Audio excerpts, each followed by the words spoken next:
Hello दोस्तों, स्वागत है आप सभी का एक और नए वीडियो में। तो आज की इस क्लास में प्रैक्टिस करेंगे बाल विकास के कुछ बहुत ही ज़्यादा महत्वपूर्ण प्रश्नों की। तो पूरा वीडियो देखिएगा। वीडियो अच्छा लगे तो लाइक कीजिएगा, चैनल पर नए हैं तो चैनल को सब्सक्राइब कर लीजिए और अंत में अपना स्कोर कमेंट करके जरूर बताइएगा कि इन 60 प्रश्नों में से आपके कितने प्रश्न सही हुए हैं। तो चलिए अब शुरुआत करते हैं। पहला प्रश्न लेते हैं। तो प्रश्न है, एक शिक्षक कक्षा 4 के विद्यार्थियों को दो समान मिट्टी के गोले दिखाता है। बाद में एक गोले को लंबी छड़ का आकार दे देता है। अधिकांश विद्यार्थी कहते हैं कि छड़ में अधिक मिट्टी है। शिक्षक बार बार समझाता है लेकिन विद्यार्थी अपने उत्तर पर अड़े रहते हैं। तो ठीक है, इसमें क्या है कि पियाजे के अनुसार निम्नलिखित में से कौन सा निष्कर्ष सर्वाधिक उपयुक्त है। तो इसमें से कौन सा निष्कर्ष जो है सबसे ज्यादा सही है। पहला ऑप्शन है, शिक्षक ने पर्याप्त पुनर्बलन नहीं दिया। ऑप्शन बी है, विद्यार्थी संरक्षण की अवधारणा समझ सकते हैं लेकिन ध्यान नहीं दे रहे हैं। अगला ऑप्शन है, संज्ञानात्मक संरचना अभी उस स्तर तक विकसित नहीं हुई है जहां संरक्षण का बोध संभव हो। या फिर ऑप्शन डी है, विद्यार्थियों में प्रेरणा का अभाव है। तो इसमें से सही उत्तर क्या होगा? तो राइट आंसर हो जाएगा वह है ऑप्शन सी, संज्ञानात्मक संरचना अभी उस स्तर तक विकसित नहीं हुई है जहां संरक्षण का बोध संभव हो। ठीक है, तो ऑप्शन जो है सी राइट आंसर हो जाएगा। ठीक है, अब अगला प्रश्न लेते हैं। प्रश्न है, निम्नलिखित में से कौन सा कथन पियाजे और वाइगोस्की के बीच मूलभूत अंतर को सर्वाधिक सटीक रूप से व्यक्त करता है? तो इनमें से कौन सा कथन ऐसा हो जाएगा? तो ऑप्शन है, दोनों भाषा को संज्ञानात्मक विकास का परिणाम मानते हैं। पियाजे विकास को सीखने का पूर्वगामी मानते हैं, जबकि वाइगोस्की सीखने को विकास का प्रेरक मानते हैं। या फिर ऑप्शन सी है, दोनों विकास को पूर्णतः सामाजिक प्रक्रिया मानते हैं। या फिर ऑप्शन डी, दोनों जेडपीडी की अवधारणा को स्वीकार करते हैं। तो इसमें जो सही उत्तर हो जाएगा वह है ऑप्शन बी, पियाजे विकास को सीखने को पूर्वगामी मानते हैं जबकि वाइगोस्की सीखने को विकास का प्रेरक मानते हैं। तो यही जो है मूलभूत अंतर है दोनों में। तो ऑप्शन जो है बी करेक्ट आंसर हो जाएगा। ठीक है, आगे देखते हैं। अगला प्रश्न है, एक बालक कहता है, सूरज मेरे साथ साथ चलता है क्योंकि वह मुझे देख रहा है। पियाजे के अनुसार यह उदाहरण किसका संयुक्त रूप है? तो इनमें से किसका संयुक्त रूप हो जाएगा? यह ऑप्शन चार हैं। पहला ऑप्शन है, संरक्षण एवं प्रतिवर्तनशीलता, आत्म केंद्रिता एवं सजीवता, या फिर वर्गीकरण या क्रमबद्धता, या ऑप्शन डी है, काल्पनिक निगमन। तो इसमें जो सही उत्तर हो जाएगा वह हो जाएगा ऑप्शन बी, आत्म केंद्रिता एवं सजीववाद। ऑप्शन जो है बी राइट आंसर हो जाएगा। ठीक है, अब अगला देखते हैं। अगला प्रश्न है, यदि कोई विद्यार्थी किसी समस्या के समाधान हेतु अचानक काल्पनिक संभावनाएं निर्मित करता है और फिर तार्किक रूप से उनका परीक्षण करता है, तो पियाजे के अनुसार वह मुख्यतः किस संक्रियात्मक क्षमता का प्रदर्शन कर रहा है? तो इसमें से जो सही उत्तर हो जाएगा वह है ऑप्शन बी, काल्पनिक निगमनात्मक चिंतन। ऑप्शन बी राइट आंसर हो गया। अब अगला प्रश्न है, वाइगोस्की के अनुसार निम्न में से कौन सी स्थिति जेडपीडी की सर्वश्रेष्ठ व्याख्या करती है? तो इनमें से कौन सी स्थिति ऐसी है? तो इसमें जो राइट आंसर हो जाएगा वह हो जाएगा ऑप्शन सी, विद्यार्थी जो कार्य सक्षम सहायक के सहयोग से कर सकता है। तो ऑप्शन जो है सी राइट आंसर हो जाएगा। अब अगला प्रश्न है, एक शिक्षक छात्रों को गणितीय समस्या हल करने के लिए प्रारंभिक संकेत देता है, फिर धीरे धीरे सहायता कम करता जाता है। यह रणनीति किस अवधारणा का प्रत्यक्ष उदाहरण है? तो यह किसका उदाहरण हो जाएगा? समीकरण, इसके फोल्डिंग, आत्मसातीकरण, या फिर परिपक्वता। तो इसमें जो राइट आंसर हो जाएगा इसके folding. Option B right answer हो जाएगा। अब अगला प्रश्न है, निम्नलिखित में से कौन सा कथन पियाजे के सिद्धांत की प्रमुख आलोचना माना जाता है? तो पियाजे के सिद्धांत की आलोचना कौन सा कथन कर रहा है इनमें से? तो इसका जो राइट आंसर है वह है ऑप्शन बी, उन्होंने बच्चों की क्षमताओं को कई बार कम आंका। तो यह जो है आलोचना कर रहा है पियाजे के प्रमुख सिद्धांत की। तो ऑप्शन जो है बी राइट आंसर हो जाएगा। अब अगला प्रश्न है, एक बालक सभी गोल वस्तुओं को गेंद कहता है और जब उसे संतरा दिखाया जाता है तब भी वह गेंद कहता है। यह किस प्रक्रिया का उदाहरण है? तो यह किसका उदाहरण हो जाएगा इसमें? समायोजन, आत्मसातीकरण, संतुलन, या फिर संरक्षण। तो यहाँ पे जो राइट आंसर हो जाएगा वह है ऑप्शन बी, आत्मसातीकरण। ऑप्शन बी करेक्ट आंसर हो जाएगा। अब अगला प्रश्न है, उसी बालक को बाद में समझ आता है कि संतरा और गेंद अलग अलग वस्तुएं हैं तथा वह अपनी पूर्व स्कीमा में संशोधन करता है, तो यह क्या कहलाता है? तो इसको क्या कहेंगे? आत्मसातीकरण, पुनर्बलन, समायोजन या फिर अंतर्दृष्टि? तो इसको कहेंगे समायोजन। ऑप्शन सी जो है राइट आंसर हो जाएगा। अब अगला प्रश्न है, कोहलबर्ग के अनुसार यदि कोई व्यक्ति कानून का पालन इसलिए करता है क्योंकि सामाजिक व्यवस्था बनाए रखना आवश्यक है, तो वह किस अवस्था में है? तो वह किस अवस्था में हो जाएगा इनमें से? ऑप्शन है दंड एवं आज्ञा पालन, ऑप्शन बी है साधनात्मक सापेक्षवाद, अच्छा बालक अभिविन्यास, या फिर ऑप्शन डी है विधि एवं व्यवस्था अभिविन्यास। तो यह किस में हो जाएगा? तो इसका जो राइट आंसर हो जाएगा वह है ऑप्शन डी, विधि एवं व्यवस्था अभिविन्यास। तो ऑप्शन जो है डी राइट आंसर हो गया। अब आगे देखते हैं, अगला प्रश्न है, एक व्यक्ति कहता है यदि कानून अन्यायपूर्ण है तो उसे बदलना चाहिए क्योंकि मानव अधिकार कानून से ऊपर हैं। कोहलबर्ग के अनुसार यह किस स्तर का संकेत है? ऑप्शन है पूर्व परंपरागत, परंपरागत, उत्तर परंपरागत, या फिर पूर्व संक्रियात्मक। तो इसमें जो सही उत्तर हो जाएगा वह हो जाएगा ऑप्शन सी, उत्तर परंपरागत। ऑप्शन सी जो है राइट आंसर हो गया। अब अगला प्रश्न लेते हैं। प्रश्न है, बंडूरा के सामाजिक अधिगम सिद्धांत में निम्न में से कौन सा तत्व अनिवार्य है? तो कौन सा तत्व अनिवार्य हो जाएगा बंडूरा के सामाजिक अधिगम सिद्धांत में? ऑप्शन है केवल प्रत्यक्ष पुनर्बलन, अवलोकनात्मक अधिगम, जैविक परिपक्वता, या फिर परीक्षण त्रुटि। तो इसमें क्या हो जाएगा सही उत्तर? तो यहाँ पे जो राइट आंसर हो जाएगा वह है ऑप्शन बी, अवलोकनात्मक अधिगम। ऑप्शन बी जो है राइट आंसर हो गया।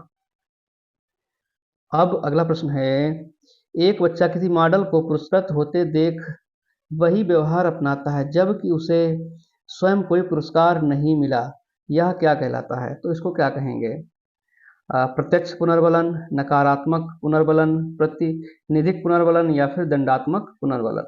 तो इसमें जो सही उत्तर हो जाएगा वह है प्रतिनिधिक पुनर्बलन। ऑप्शन सी जो है राइट आंसर हो गया। ठीक है, अब अगला 14वां प्रश्न लेते हैं। तो प्रश्न है, ब्रूनर के अनुसार यदि किसी अवधारणा को विभिन्न कक्षाओं में बार बार बढ़ती जटिलता के साथ पढ़ाया जाए तो इसे क्या कहा जाएगा? तो इसको क्या कहेंगे? खोज अधिगम, स्कैफोल्डिंग, सर्पिल पाठ्यक्रम, या फिर जेडपीडी। तो क्या हो जाएगा इसका सही उत्तर? तो राइट आंसर हो जाएगा वह है ऑप्शन सी, सर्पिल पाठ्यक्रम। ऑप्शन सी जो है राइट आंसर हो गया। अगला प्रश्न लेते हैं। प्रश्न है, निम्न में से कौन सा युग्म सही सुमेलित नहीं है? तो कौन सा सही सुमेलित नहीं हो जाएगा? ऑप्शन है पियाजे संतुलनीकरण, वाइगोस्की समीपी विकास क्षेत्र, ब्रूनर सर्पिल पाठ्यक्रम, स्किनर अंतर्दृष्टि अधिगम। तो इनमें से जो राइट आंसर हो जाएगा, सभी सही सुमेलित हैं केवल स्किनर वाले को छोड़ के, स्किनर अंतर्दृष्टि अधिगम यह सही सुमेलित नहीं है। ऑप्शन जो है डी राइट आंसर हो जाएगा। अब अगला प्रश्न लेते हैं। प्रश्न है, पियाजे के अनुसार संज्ञानात्मक विकास का प्रमुख प्रेरक तत्व क्या है? तो कौन सा हो जाएगा प्रमुख प्रेरक तत्व? सामाजिक पुनर्बलन, संतुलनीकरण, अनुकरण, या फिर भाषा। तो उसमें जो सही उत्तर हो जाएगा संतुलनीकरण। ऑप्शन बी करेक्ट आंसर हो गया। अब अगला प्रश्न है, यदि बच्चा नई सूचना को पुरानी स्कीमा में फिट कर देता है तो यह है, तो उसको क्या कहेंगे? समायोजन, संरक्षण, आत्मसातीकरण, या फिर विकेंद्रीकरण। तो इसको कहा जाएगा आत्मसातीकरण। ऑप्शन सी करेक्ट आंसर हो गया। अब अगला प्रश्न है, निम्न में से कौन सी क्षमता औपचारिक संक्रियात्मक अवस्था की पहचान नहीं है? तो कौन सी नहीं है? काल्पनिक चिंतन, निगनात्मक तर्क, और संरक्षण, या फिर संभाव्य चिंतन। तो इसमें जो राइट आंसर हो जाएगा संरक्षण। ऑप्शन सी जो है करेक्ट आंसर हो गया। अब अगला प्रश्न है, पियाजे के अनुसार सीखना सबसे प्रभावी कब होता है? तो सबसे प्रभावी सीखना कब हो जाएगा? जब शिक्षक उत्तर बताए, जब संज्ञानात्मक संघर्ष उत्पन्न हो, जब दंड मिले, या फिर जब पुनर्बलन मिले। तो इसमें जो सही उत्तर हो जाएगा वह है ऑप्शन बी, जब संज्ञानात्मक संघर्ष उत्पन्न हो। तो ऑप्शन जो है बी राइट आंसर हो गया। अब अगला प्रश्न है, वाइगोस्की के अनुसार निजी भाषा का मुख्य कार्य है। तो इसका मुख्य कार्य क्या होता है? मनोरंजन, आत्मनियमन, अनुकरण या फिर सामाजिक स्वीकृति। तो इसमें जो राइट आंसर हो जाएगा आत्मनियमन, ऑप्शन बी करेक्ट आंसर हो गया। अब अगला प्रश्न है, जेडपीडी का संबंध मुख्यतः किससे है? तो किससे हो जाएगा? वर्तमान उपलब्धि, संभावित विकास स्तर, बुद्धि लब्धि या फिर परिपक्वता। तो सही उत्तर है वह हो जाएगा संभावित विकास स्तर, ऑप्शन बी करेक्ट आंसर हो जाएगा।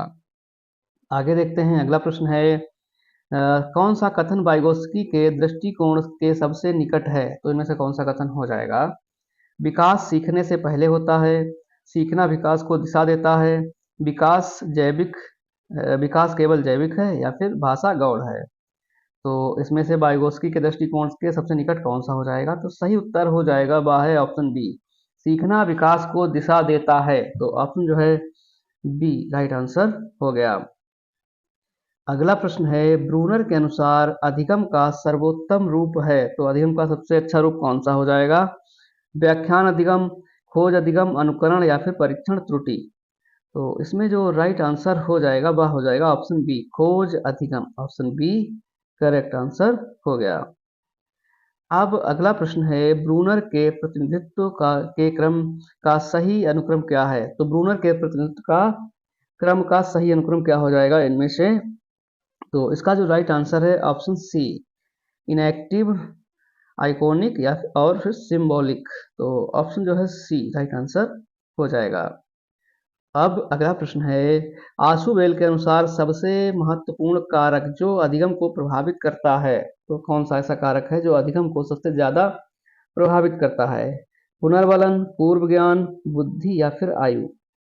तो इसमें जो राइट आंसर हो जाएगा वह है पूर्व ज्ञान, ऑप्शन बी करेक्ट आंसर हो जाएगा। अब अगला प्रश्न है, एडवांस ऑर्गेनाइजर की अवधारणा किसने दी? तो इसकी अवधारणा जो है किसने दी थी? ब्रूनर, आशुबेल, पियाजे या फिर बंडूरा। तो इसमें जो सही उत्तर हो जाएगा वह है आशुबेल, ऑप्शन बी जो है राइट आंसर हो जाएगा। अब अगला प्रश्न है, बंडूरा के अनुसार मॉडलिंग की प्रक्रिया में पहला चरण है। तो कौन सा पहला चरण हो जाएगा? तो इसमें जो राइट आंसर हो जाएगा वह है ध्यान, ऑप्शन बी जो है करेक्ट आंसर हो गया। ठीक है, आगे देखते हैं, अगला प्रश्न लेते हैं। प्रश्न है, यदि बच्चा केवल देखकर सीखता है तो यह किस सिद्धांत का समर्थन करता है? तो कौन से सिद्धांत का समर्थन करेगा?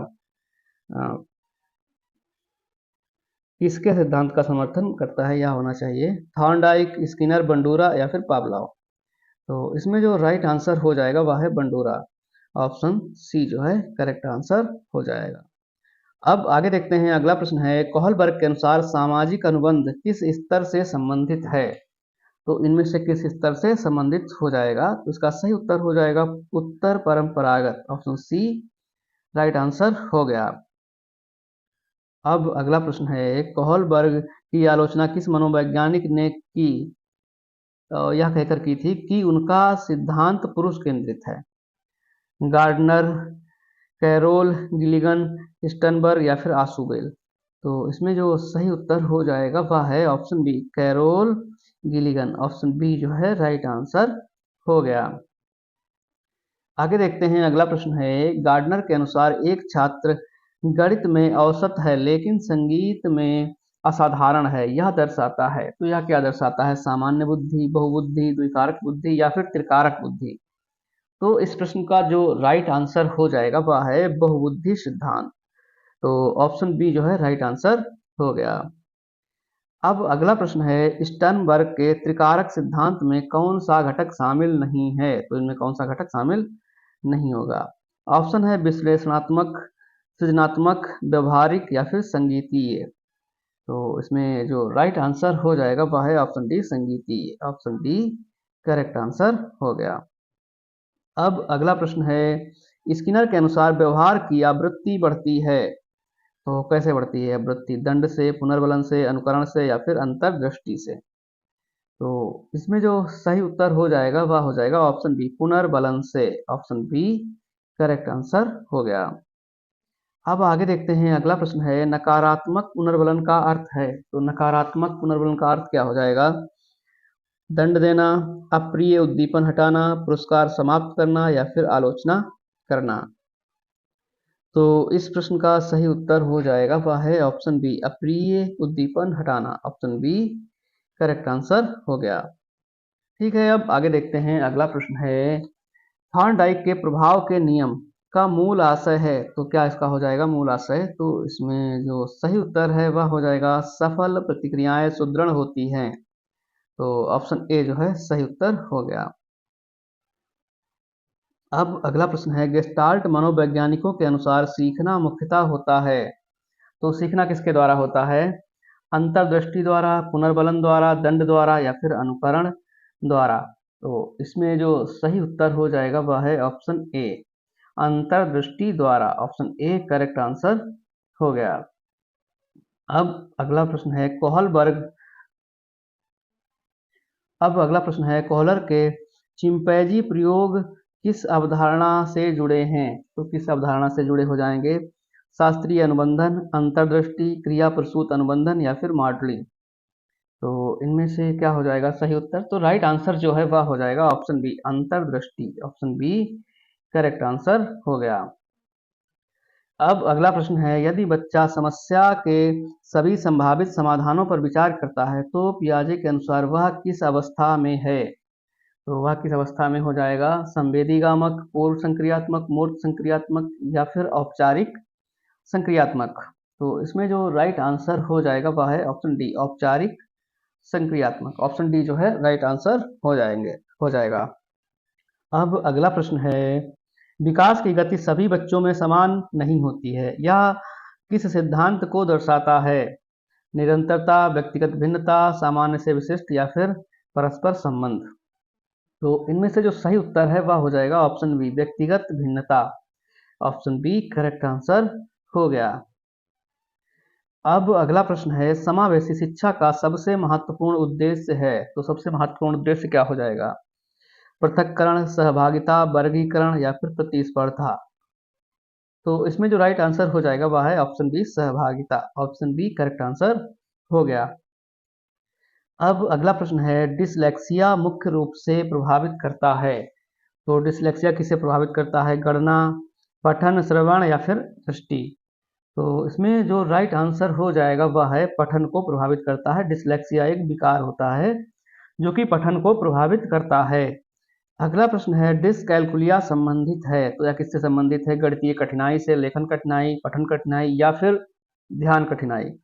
तो इसमें जो राइट आंसर हो जाएगा वह है गणितीय कठिनाई। ऑप्शन ए करेक्ट आंसर हो जाएगा।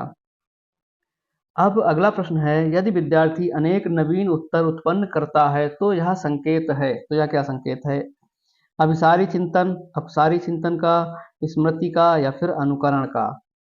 तो इसमें जो सही उत्तर हो जाएगा इस प्रश्न का वह है अपसारी चिंतन।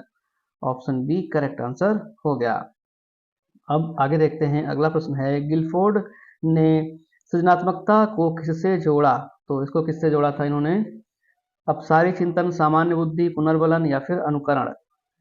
तो इसमें जो राइट आंसर हो जाएगा वह है ऑप्शन ए, अपसारी चिंतन। ऑप्शन ए करेक्ट आंसर हो जाएगा।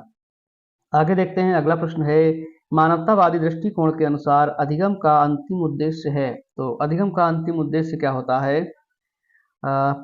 परीक्षा सफलता, आत्म साक्षात्कार, पुनर्बलन या फिर सामाजिक नियंत्रण।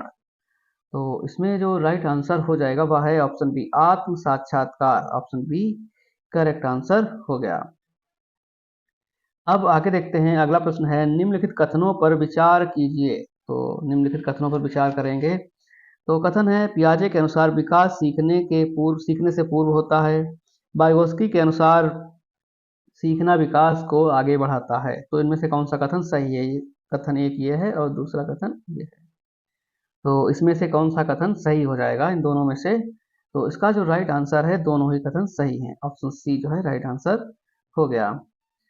अब अगला 47वां प्रश्न है, एक शिक्षक विद्यार्थियों को समूहों में कार्य कराता है ताकि अधिक सक्षम विद्यार्थी कम सक्षम विद्यार्थियों की सहायता कर सकें। यह किस सिद्धांत का सर्वाधिक प्रत्यक्ष अनुप्रयोग है? यानी कि किसके सिद्धांत का? ऑप्शन है थॉर्नडाइक, स्किनर, वाइगोस्की और गिलफोर्ड। तो इसमें जो राइट आंसर हो जाएगा वह हो जाएगा option C, Vygotsky. Option C correct answer हो जाएगा। अब अगला प्रश्न है, यदि कोई बच्चा मानता है कि बादल इसलिए चलते हैं क्योंकि वे स्वयं चलना चाहते हैं, तो यह किसका उदाहरण है? तो किसका उदाहरण हो जाएगा? आत्मकेंद्रिता, संरक्षण, सजीववाद या फिर वर्गीकरण। तो इसमें जो राइट आंसर हो जाएगा वह है सजीववाद। ऑप्शन सी जो है राइट आंसर हो जाएगा। अब अगला प्रश्न है, पियाजे के अनुसार निम्न में से कौन सी उपलब्धि मूर्त संक्रियात्मक अवस्था की पहचान है? तो कौन सी उपलब्धि ऐसी है? ऑप्शन है काल्पनिक निगमनात्मक चिंतन, प्रतिवर्तनशीलता की समझ, अमूर्त न्याय या फिर औपचारिक तर्क। तो इसमें क्या हो जाएगा सही उत्तर? तो राइट आंसर हो जाएगा वह है ऑप्शन बी, प्रतिवर्तनशीलता की समझ। ऑप्शन बी करेक्ट आंसर हो जाएगा। अब अगला प्रश्न है, कौन सा प्रश्न औपचारिक संक्रियात्मक अवस्था के विद्यार्थी के लिए सर्वाधिक उपयुक्त है? तो इनमें से कौन सा कथन हो जाएगा? तो इसमें जो राइट आंसर हो जाएगा वह है ऑप्शन बी, यदि पृथ्वी पर गुरुत्वाकर्षण आधा हो जाए तो क्या होगा? तो ऑप्शन जो है बी राइट आंसर हो जाएगा। अब आगे देखते हैं, अगला प्रश्न है, वाइगोस्की के अनुसार भाषा का विकास अंततः किसमें परिवर्तित होता है? तो किसमें परिवर्तित हो जाएगा? अनुकरण, निजी भाषा, आंतरिक वाणी या फिर पुनर्बलन। तो राइट आंसर हो जाएगा आंतरिक वाणी। ऑप्शन सी जो है करेक्ट आंसर इस प्रश्न का हो जाएगा। अब अगला प्रश्न है, निम्नलिखित में से कौन सा कथन आशुबेल के सिद्धांत के सबसे निकट है? तो इनमें से कौन सा कथन हो जाएगा? तो आशुबेल के सिद्धांत के सबसे निकट कथन इनमें से हो जाएगा वह है ऑप्शन बी, अर्थपूर्ण अधिगम ज्ञान पूर्व ज्ञान पर आधारित होता है। अर्थपूर्ण अधिगम पूर्व ज्ञान पर आधारित होता है। ऑप्शन जो है बी राइट आंसर हो जाएगा। अब आगे देखते हैं, अगला प्रश्न है, एक छात्र इतिहास की नई अवधारणाओं को पहले से ज्ञात राजनीतिक घटनाओं से जोड़कर समझता है, यह किसका उदाहरण है? रटंत अधिगम, अर्थपूर्ण अधिगम, अनुकरण या फिर पुनर्बलन। तो इसमें जो सही उत्तर हो जाएगा वह हो जाएगा ऑप्शन बी करेक्ट है, अर्थपूर्ण अधिगम। ऑप्शन बी राइट आंसर हो गया। अब अगला प्रश्न है, बंडूरा के अनुसार मॉडलिंग की प्रक्रिया में रिटेंशन का अर्थ है। तो रिटेंशन का अर्थ क्या होता है? ध्यान देना, स्मृति में बनाए रखना, व्यवहार दोहराना या फिर पुरस्कार प्राप्त करना। तो इसमें जो सही उत्तर हो जाएगा वह है ऑप्शन बी करेक्ट आंसर हो जाएगा, स्मृति में बनाए रखना। ऑप्शन बी राइट आंसर हो गया। अब आगे देखते हैं, तो अगला प्रश्न है, यदि कोई विद्यार्थी मॉडल को दंडित होते हुए देखता है और उस व्यवहार को नहीं अपनाता तो यह कहलाएगा, तो यह क्या कहलाएगा? प्रत्यक्ष पुनर्बलन, प्रतिनिधिक दंड, शास्त्रीय अनुबंध या फिर अंतर्दृष्टि। तो इसमें जो सही उत्तर हो जाएगा वह है ऑप्शन बी, प्रतिनिधिक दंड। ऑप्शन बी करेक्ट आंसर हो गया।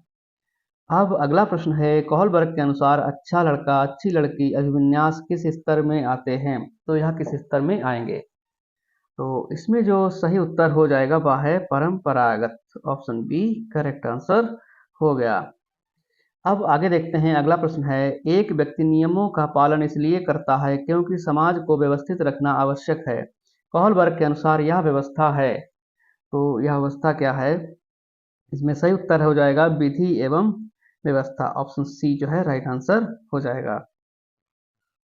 अब अगला प्रश्न है, कैरोल गिलिगन ने कोहलबर्ग की किस आधार पर आलोचना की? भाषा, बुद्धि, लैंगिक पक्षपात या फिर स्मृति। तो इसमें जो राइट आंसर हो जाएगा वह है लैंगिक पक्षपात। ऑप्शन सी जो है करेक्ट आंसर हो गया। अब अगला प्रश्न है, गार्डनर के अनुसार एक उत्कृष्ट खिलाड़ी में प्रमुख रूप से कौन सी बुद्धि विकसित होती है? तो कौन सी बुद्धि विकसित होगी एक उत्कृष्ट खिलाड़ी में? भाषिक, तार्किक, शारीरिक, गतिशील या फिर अंतर्वैयक्तिक।